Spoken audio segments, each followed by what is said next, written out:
you've got this, and that the other side of every conversation is a job offer. You are participating in a process that ends up in a job offer. I'm Elissa Shuck, ex-corporate hiring manager, middle manager turned leadership and career coach.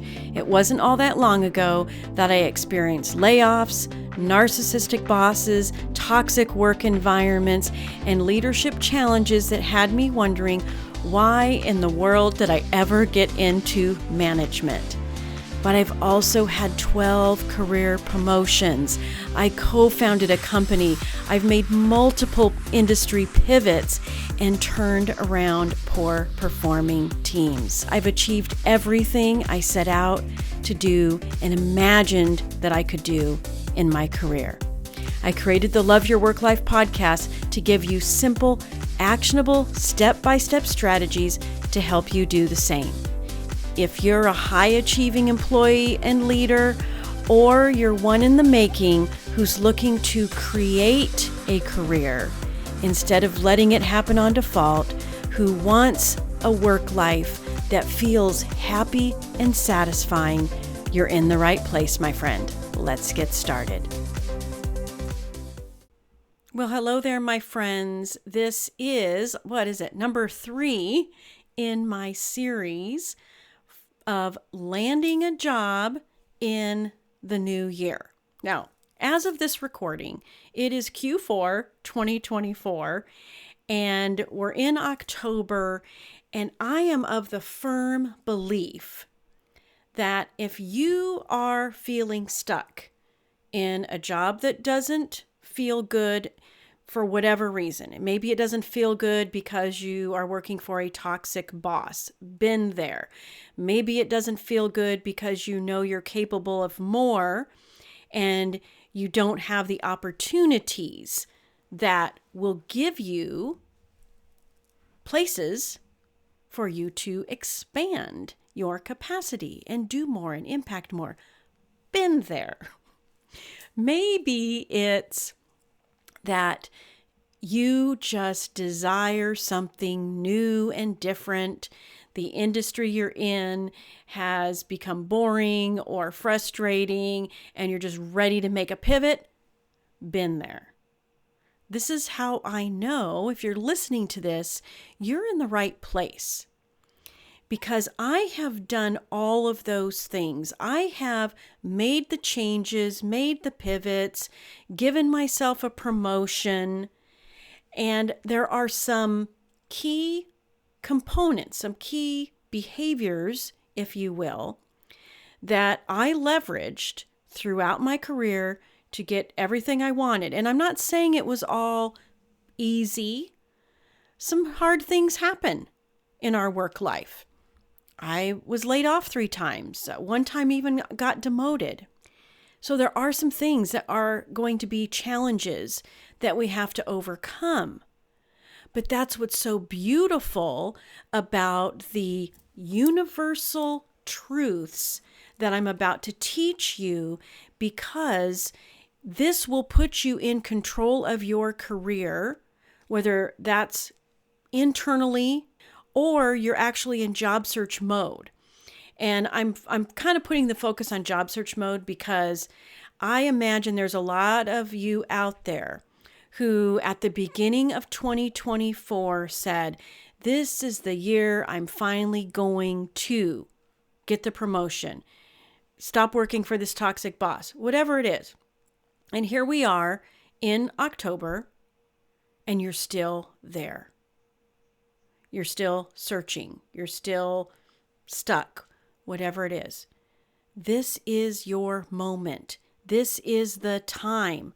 I want to get you so fired up and motivated that you actually keep your promise to yourself in 2025. And I've got some really great things to teach you and some wonderful ways that I'm helping people keep their promise to themselves. And I'm going to share all of it with you today.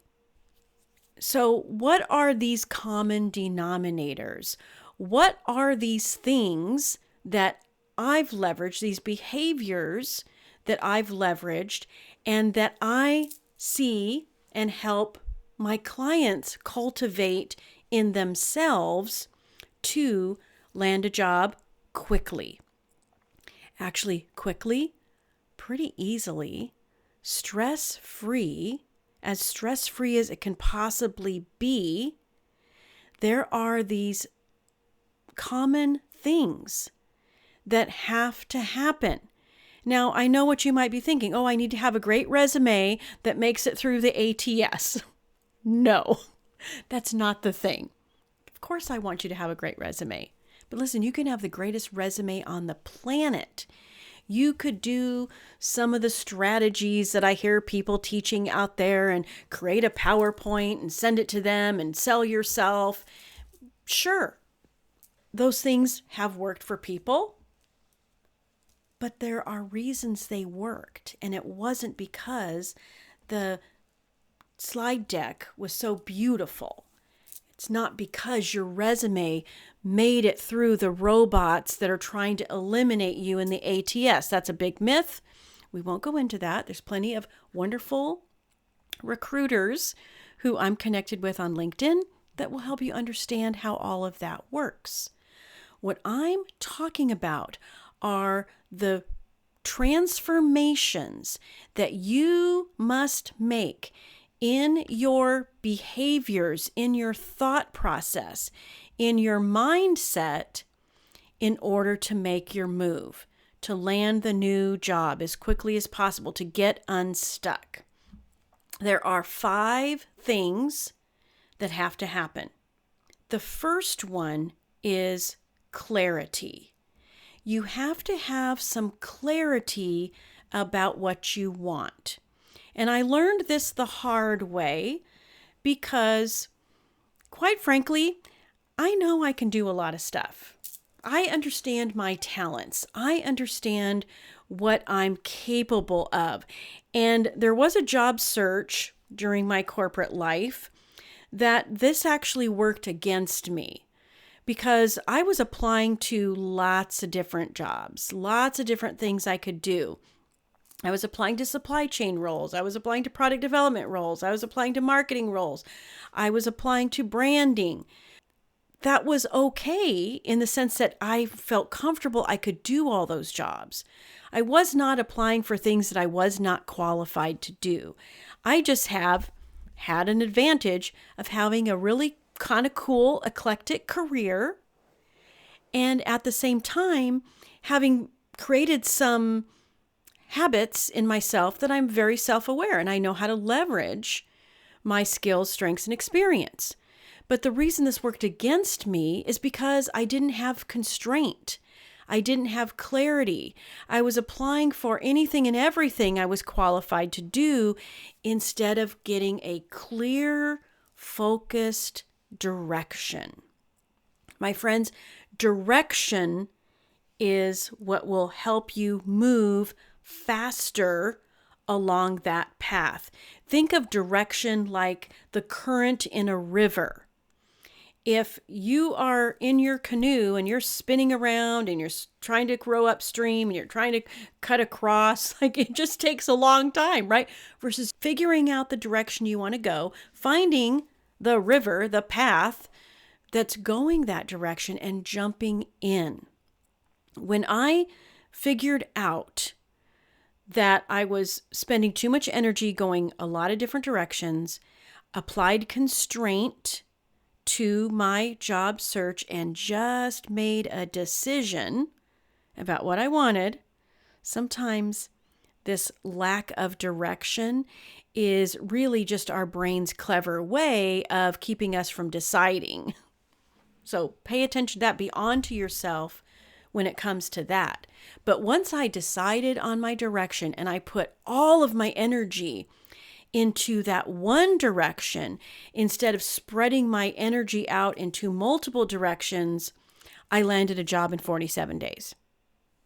And I see this happen all of the time with my clients who set a clear direction. Things move a lot faster. It's just the way it works. Here's the next one. And I call this inclusion Because the people who land roles more quickly, the people who successfully make the career pivot, who successfully give themselves a promotion, are using inclusion.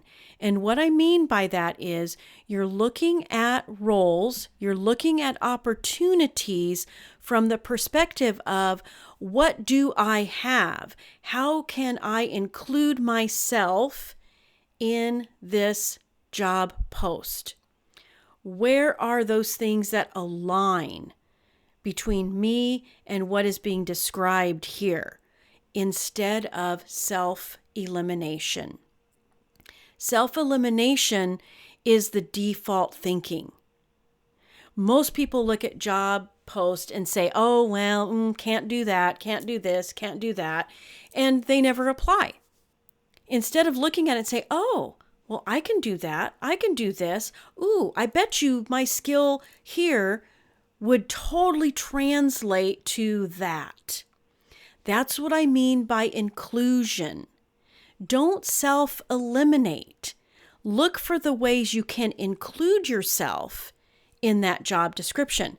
Listen, I was coaching a scientist earlier today, and one of the things we were talking about is the scientific mind, scientific inquiry, and how when we ask ourselves great questions, our brain actually serves up great answers.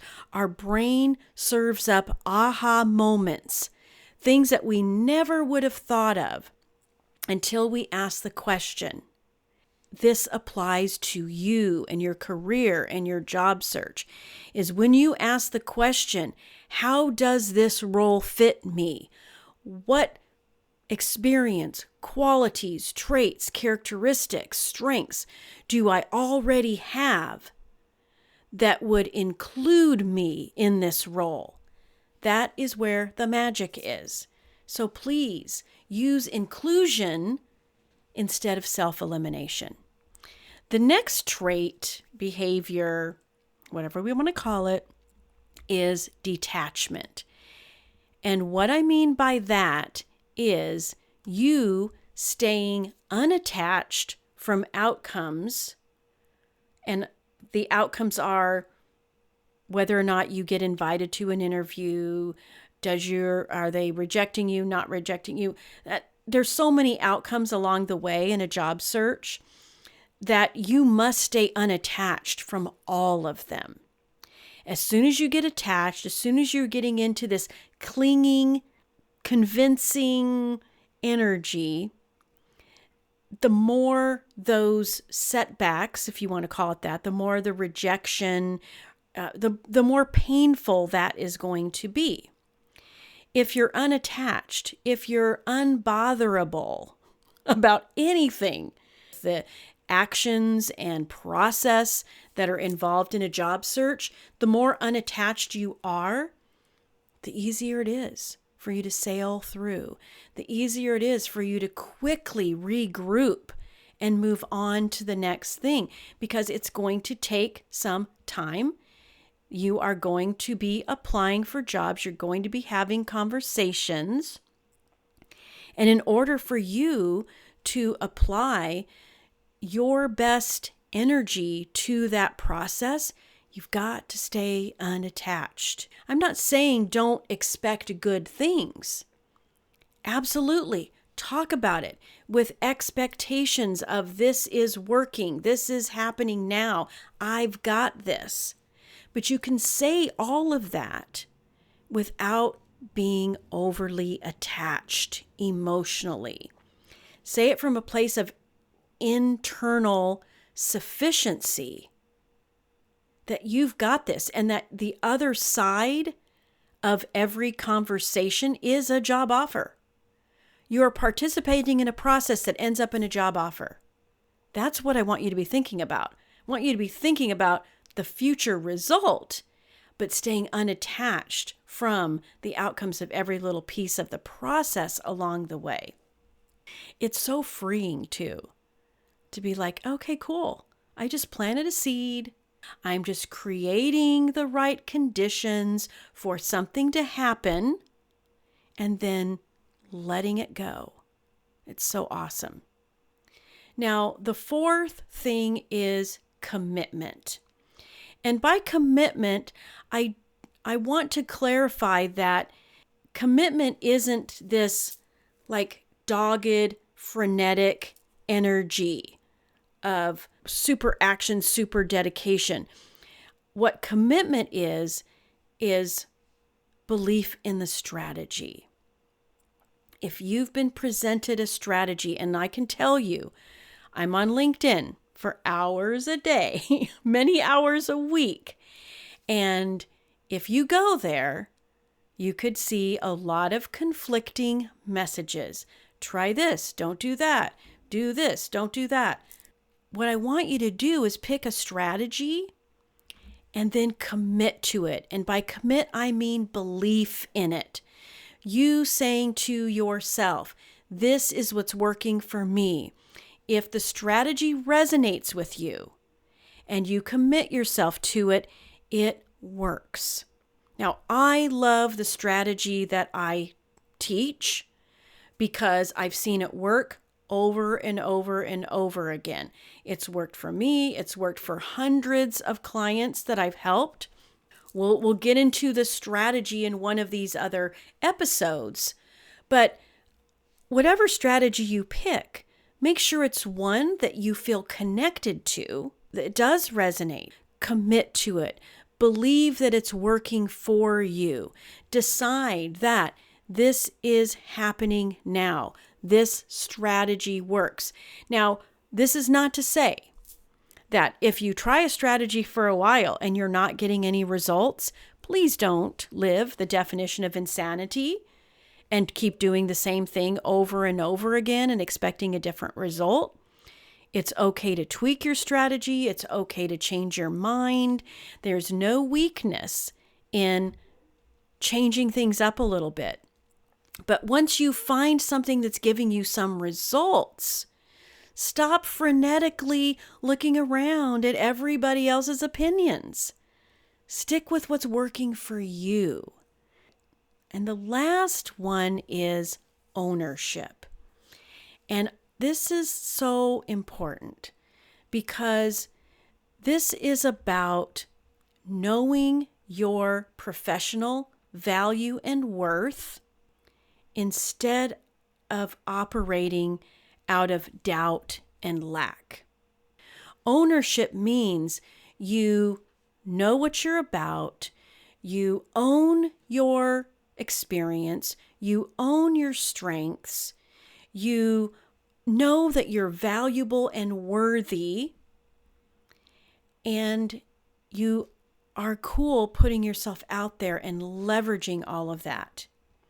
Anytime doubt and lack creep into your job search, it will slow you down. It just absolutely does. Number one, you'll be more tired and frustrated because it takes a lot of energy to manage doubt and lack because they keep you from making decisions. They keep you from applying. They keep you looking but never ever deciding. That's a major energy drain, dealing with all that. But if you just decide, listen, I know who I am, I know what I'm capable of, and I'm going to own it, and you put yourself out there, even thinking, I love this thought, I'm in demand. Somebody out there needs exactly what I have to offer. Those are the kind of thoughts, those are the kind of ownership thoughts that will help you move quickly through your job search. And listen, my friends, I know that a job search has a way of requiring more of you than maybe the most difficult job you ever had. And this is why coaching makes all the difference, is because this job search is uncovering insecurity, lack of belief, imposter syndrome, habits of thinking that don't serve you, that you've managed fairly well in a job that feels pretty good, but as soon as you're in a job that doesn't feel good, and as soon as you decide to start job searching, it's like this stuff just rises to the surface. Lack of belief, a new obstacle, all these things rise to the surface. And what coaching does is it skims it off. Do you see how all 5 of these things actually work together?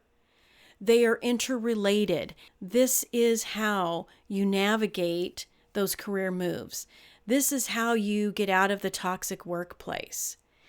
By developing clarity, inclusion, detachment, commitment, and ownership about all of the amazingness that's in you and setting a direction, leveraging all that towards what you want.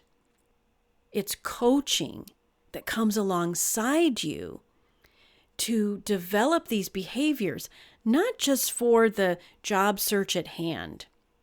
I always like to think of the work I do with clients as being transformational versus transactional. Sure, there's a resume, there's a job search strategy, there's a LinkedIn profile. There are the transactional deliverables involved. But there's also transformation, because I want you coming out of a job search thinking about yourself differently, having so much more personal belief in you and what you're capable of, and the ability to connect the dots, first and foremost for yourself, from the accumulated value of your career and how that can be leveraged in the future, how there are clues in there to help you set your mind, heart, and belief towards everything you imagine. That's to me, that's career coaching. That's why I say there's a ton of life coaching mixed in with career coaching, because you're worth it. So one of the things I'm doing this fall Q4 2024, to help people land their next role in 2025 is I'm taking my 90-day career coaching program and I'm calling it 90 Day Plus. And what I mean by that is we'll work together for however long it takes. Now, I have a great reputation out there for helping clients land jobs more quickly than what you see reported out there in social media land. But I want to take away the uncertainty that most people come to me with in terms of how long is this going to take. I want to take away that uncertainty, and I want to empower you to keep your promise to yourself. That the New Year's resolution for 2025 of finally, you fill in the blank, is no longer a thing. Because with 90 Day Plus, we work together for as long as it takes. I am so excited about this, because there are going to be no more excuses. You're going to have as long as you need to make the transformation into these 5 things that are going to empower your career from this moment on. And not only 90 Day Plus in terms of landing the job, I'm also throwing in 4 coaching sessions after you land so that you can make a seamless transition with the new boss, the new environment, the new relationships. And so having someone to coach with as you adapt and acclimate to that new situation is also a part of the deal. So listen, my friends, let's do this together. In the show notes, you will see a link to put yourself on my calendar, to schedule what I call a possibility session. We will talk about what you're aiming for, your success could look like, and then you'll figure out if I'm the right coach for you. But I promise you, no matter what, you're going to walk away with tons of value. You're going to walk away with insights that'll put you on the right path. So let's do this. 90 Day Plus, your new job in 2025. Let's make it happen. I can't wait to meet with you. All right. We'll talk to you again soon. If you like listening to this podcast, I invite you to visit the Love Your Work Life website at elissashuck-careercoach.com. On the site, you're going to find free resources and information about all of my coaching programs, everything you need to land a great job, advance your career, and lead and build an awesome team. And of course, don't forget to subscribe to this podcast, and don't forget to follow me on LinkedIn.